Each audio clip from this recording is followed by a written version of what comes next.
ఇప్పుడైతే tomato ketchup చేసేసుకున్నా. అందుకోసమే 1 KG వరకు టమాటోలు తీసుకున్నా. అట్లనే కడిగి మంచిగా ఇప్పుడైతే కట్ చేసుకుంటున్నాం అనమాట. అండ్ ఈ గ్రీన్ పార్ట్ కట్ చేయకోకుంటే కిడ్నీల్లో రాళ్ళు పడతాయి అంటారు. ఎంతమందికి తెలుసో కమెంట్ చేయండి. అండ్ ఫస్ట్ అయితే ఇప్పుడు ఒక 4 పీసెస్గా కట్ చేసుకుంటున్నాం అనమాట ప్రతి టమాటో.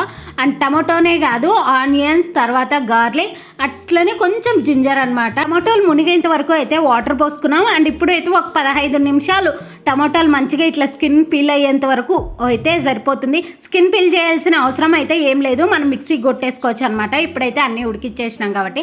అండ్ ఇట్లా స్ట్రైనర్ తీసుకొని మంచిగా దాంట్లో కొన్ని సీడ్స్ ఉంటాయి కదా, సీడ్స్ పోయేంత వరకు అయితే మనం ఇట్లా స్ట్రెయిన్ చేసేసుకున్నాం. దాన్ని అయితే గ్యాస్ పైన పెట్టేసినాం అనమాట.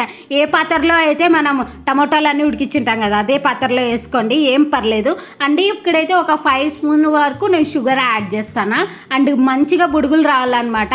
ఇట్లా అంతా వాటర్ అంతా పోయి కన్సిస్టెన్సీ మంచిగా రావాలన్నమాట.